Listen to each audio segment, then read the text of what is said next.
Hello అండి, అందరికీ నమస్కారం. Welcome back to daily info Telugu YouTube channel. ఈ వీడియోలో మన టాపిక్ ఏమిటి అంటే, రాష్ట్రంలో అప్పీల్స్ చేసుకునేటువంటి వాళ్ళందరికీ సంబంధించి రీవెరిఫికేషన్స్ కోసం నోటీసులు జారీ చేయమని అధికారులు ఆదేశాలైతే జారీ చేశారనమాట. సో కాబట్టి అప్పీల్ పెట్టుకునేటువంటి వాళ్ళందరికీ కూడా నోటీసులు అయితే జారీ అవుతూ ఉన్నాయి. సో మీరు నోటీసులు తీసుకున్న తర్వాత ఏం చేయాలి, ఎక్కడికి వెళ్ళి రీవెరిఫికేషన్ అనేటువంటిది అయితే చేపించుకోవాలి. సో మీరు రీవెరిఫికేషన్స్కి వెళ్ళేటప్పుడు ఏమేమి డాక్యుమెంట్స్ అనేటువంటివి అయితే తీసుకువెళ్ళాలి, నెక్స్ట్ అదేవిధంగా రీవెరిఫికేషన్ తర్వాత ప్రాసెస్ ఏంటి, సదరం సర్టిఫికేట్స్ మీకు ఎన్ని రోజుల లోపల అందుతాయి, సదరం సర్టిఫికేట్స్ అందాక ఏ రకమైనటువంటి పెన్షన్ మీకైతే వస్తుంది. సో మనకు సదరం సర్టిఫికేట్స్ తీసుకున్నాక దాంట్లో ఉన్నటువంటి పర్సంటేజ్ని బట్టి అయితే పెన్షన్స్ అనేటువంటి వాటిని అయితే కూడా మార్పు చేయొచ్చు అనమాట. లేదు అనుకుంటే కొంతమంది కూడా కంప్లీట్గా రద్దు చేసే ఛాన్సెస్ కూడా ఉండొచ్చు. ఓకేనా. సో వీటికి సంబంధించినటువంటి పూర్తి ఇన్ఫర్మేషన్ గురించి నేను మీకు ఈ వీడియోలో క్లియర్గా ఎక్స్ప్లెయిన్ చేస్తాను. మీరందరూ కూడా వీడియోని అయితే ఎండ్ వరకు చూడండి. సో ఎండ్ వరకు చూసి మీకు ఇందులో ఏమైనా డౌట్స్ ఉన్నట్లయితే కమెంట్ సెక్షన్లో కమెంట్ చేసి అయితే అడగండి. అలాగే ఫస్ట్ టైం ఎవరైనా ఛానల్ని విజిట్ చేయడానికి వచ్చినటువంటి వాళ్ళు ఉన్నట్లయితే ఛానల్ని సబ్స్క్రైబ్ చేసుకునేసి బెల్ ఐకాన్ అయితే ఆన్లో పెట్టుకునేసి ఈ వీడియోకి లైక్ చేసేయండి. లేట్ చేయకుండా టాపిక్లో కనుక వచ్చేసినట్లయితే, మనకు ప్రస్తుతము రాష్ట్రంలో చాలామంది కూడా మేము నిజంగా పెన్షన్లకు అర్హులమి అని అప్పీల్స్ అయితే పెట్టుకున్నారనమాట. దాదాపు 95% వరకు అయితే అప్పీల్స్ పెట్టుకున్నారు. మా పెన్షన్స్ తొలగించొద్దు, మేము అర్హులమి అని. ఓకేనా. సో అయితే ఇటువంటి వాళ్ళందరికీ సంబంధించి రీవెరిఫికేషన్స్ కోసం నోటీసులు జారీ చేయమని సెర్ఫ్ అధికారులు ఆదేశాలు జారీ చేశారనమాట. సో ఇక్కడ మీరు స్క్రీన్ మీద చూస్తున్నటువంటి అప్లికేషన్ వచ్చేసి పెన్షన్ అండ్ సదరం సర్టిఫికేట్ పునరుద్ధరణకు దరఖాస్తు ఫామ్ అనమాట. ఇది అంటే అప్పీల్స్ ఫామ్ అనమాట. సో ఇక్కడ వచ్చేసి మీరు గమనించినట్లయితే, సో మేము వాస్తవంగా ఇంత పర్సంటేజ్ వికలాంగతను కలిగి ఉన్నాము.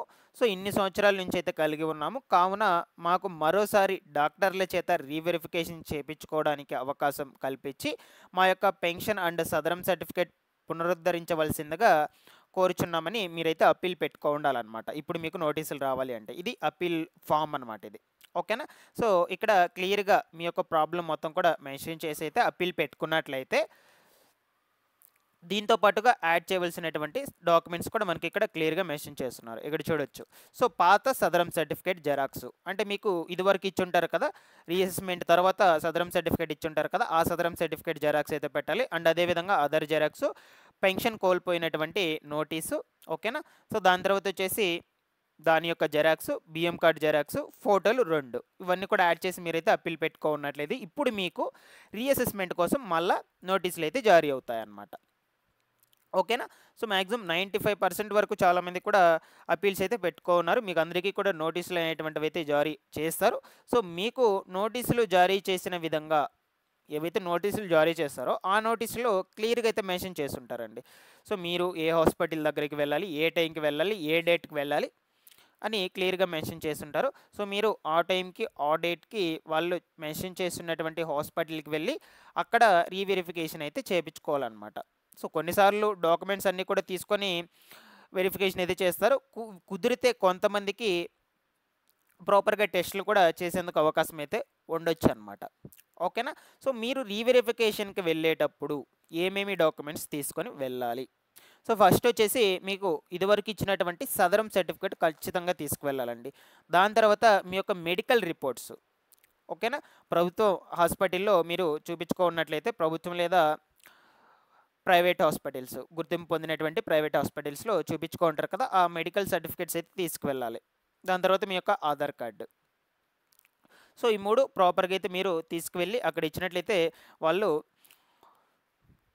వెరిఫికేషన్ అయితే చేస్తారు. లేదు కుదిరినట్లయితే మీకు వైద్య పరీక్షలు కూడా చేసేందుకు అవకాశాలు కూడా ఉండొచ్చు అన్నమాట. ఓకేనా. సో మీకు ఈ యొక్క టెస్టులు అనేటువంటివి చేశాక దాని తర్వాత మీరు కనుక అర్హులు అన్నట్లయితే మీకు సదరం సర్టిఫికేట్ అయితే పంపిణీ మీకు జారీ చేస్తారండి. ఆ సదరం సర్టిఫికేట్లో క్లియర్గా మెన్షన్ చేస్తుంటారు మీకు ఎంత పర్సెంటేజ్ అనేటువంటిది వికలాంగతనం ఉంది, సో ఏ పెన్షన్ మీకు రావాలి. ఓకేనా. సో ఆ వివరాలన్నీ కూడా సదరం సర్టిఫికేట్లో క్లారిటీగా మెన్షన్ చేస్తుంటారు. దాన్ని బట్టి మీకు అక్టోబర్ నెల నుంచి పెన్షన్ పంపిణీ అయితే జరుగుతుందండి. లేదు మీకు 40% కంటే తక్కువ వికలాంగతత్వం ఉంది అని పరీక్షల్లో తేలినట్లయితే ఆ సదరం సర్టిఫికేట్ కూడా రాదు, మీకు పెన్షన్ రద్దు నోటీస్ అయితే జారీ చేస్తారనమాట. ఆ పెన్షన్ రద్దు నోటీసు ఏ విధంగా ఉంటుందో కూడా చెప్తాను. సో లేదు ఇన్ కేస్ మీకు ఇదివరకు ఈ యొక్క మెడికల్ పెన్షన్ 15,000 రూపాయల పెన్షన్ తీసుకుంటున్నారు. సో ఇప్పుడు మీకు రీఅసెస్మెంట్ జరిగింది. రీఅసెస్మెంట్ జరిగాక మీకు వచ్చేసి 40% నుంచి 85% బిలో అయితే వికలాంగతత్వం అయితే ఉందని మీకు సదరం సర్టిఫికెట్లు అయితే వచ్చింది. అప్పుడు వచ్చేసి మీకు ఈ యొక్క వికలాంగ పెన్షన్ 6,000 రూపాయలు అనేటువంటిది అయితే ఇవ్వడం జరుగుతుందన్నమాట. ఇది గుర్తుపెట్టుకోండి, మీకు పెన్షన్ అయితే రద్దు కాదు, 6,000 రూపాయలు అక్టోబర్ నెల నుంచి అయితే ఇస్తారనమాట. సో లేదు అసలు మీకు 40% కూడా రాలేదు అనుకుంటే కంప్లీట్గా మీకు పెన్షన్ రద్దు చేస్తూ నోటీసులు జారీ చేస్తారనమాట. కాబట్టి ఈ విధంగా మీకు ప్రాసెస్ అనేటువంటిది అయితే ఉంటుందండి. అప్పీల్ పెట్టుకునేటువంటి వాళ్ళందరికీ కూడా నోటీసులు అయితే జారీ అవుతున్నాయి. ఖచ్చితంగా మీరు రీఅసెస్మెంట్కి అయితే వెళ్ళాల్సిందే. రీఅసెస్మెంట్కి వెళ్ళకపోతే వాళ్ళు ఒక 2-3 టైమ్స్ మీకు నోటీసులు జారీ చేస్తారు. దాని తర్వాత మీకు పెన్షన్ అనేటువంటిది తొలగింపు చేయడం అయితే జరుగుతుంది. ఓకేనా.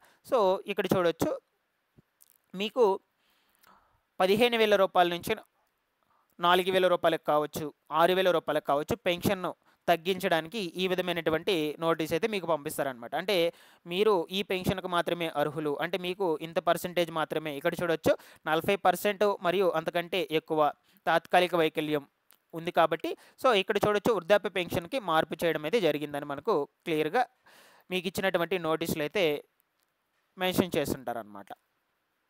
ఓకేనా. సో మీకు ఎంత పర్సెంటేజ్ ఉంటే అంత పర్సెంటేజ్ని బట్టి ఆ పెన్షన్ అనేటువంటిది అయితే ఇవ్వడం జరుగుతుంది. సో వీళ్ళు 40% కంటే తక్కువ ఉన్నా సరే 60 ఏళ్ళు పైబడినటువంటి వాళ్ళు కాబట్టి వీళ్ళకి అట్లీస్ట్ వృద్ధాప్య పెన్షన్ అయినా వచ్చింది. 60 ఏళ్ళ కంటే తక్కువ ఉన్నట్లయితే పెన్షన్ రద్దు నోటీస్ అయితే జారీ చేస్తారనమాట. ఓకేనా. సో ఒక సెకండ్. సో ఇక్కడ చూడొచ్చు, ఇది డిఎంహెచ్ఓ పెన్షన్స్ తీసుకుంటున్నటువంటి వాళ్ళు, అంటే 15,000 రూపాయల పెన్షన్స్ తీసుకుంటున్నటువంటి వాళ్ళకు పెన్షన్ రద్దు నోటీస్ అయితే జారీ చేశారనమాట. వీళ్ళు వచ్చేసి ఇదివరకు 85% ఉంది మాకు అని పెన్షన్ అనేటువంటిది అయితే పొందుతూ ఉన్నారు. రీఅసెస్మెంట్ తర్వాత వీళ్ళకి 40% కంటే తక్కువైతే ఉన్నిందని రావడం జరిగింది. కాబట్టి వీళ్ళకి పెన్షన్ అనేటువంటిది తొలగింపు చేస్తున్నామని ఈ విధంగా నోటీసులు అయితే జారీ చేశారు. కాబట్టి మీకు పెన్షన్ అర్హులైతే అర్హులని నోటీసులు జారీ చేస్తారు, పెన్షన్కి అనర్హులైనట్లయితే అనర్హులని నోటీసులు జారీ చేసి రద్దు చేయడం అయితే జరుగుతుంది అనమాట. సో రీఅసెస్మెంట్కి అందరూ కూడా వెళ్ళి కంప్లీట్ చేయించుకోండి. ఇందులో ఏమన్నా డౌట్స్ ఉన్నా సరే మీరు కామెంట్ సెక్షన్లో కమెంట్స్ అయితే చేసి అడగండి. ఇన్ కేస్ మీకు తక్కువ నుంచి ఎక్కువ పెన్షన్కు అర్హులైనట్లయితే కొత్తగా డిఎంహెచ్ఓ పెన్షన్కి అప్లై చేసుకోవడానికి కూడా అవకాశం అయితే కల్పిస్తారు. నేను ముందు రోజుల్లో ఇన్ఫర్మేషన్ అనేది మొత్తం కూడా అందజేస్తూ ఉంటాను. మీరు రెగ్యులర్గా ఛానల్ని ఫాలో అవుతుండండి. Thanks for watching this one.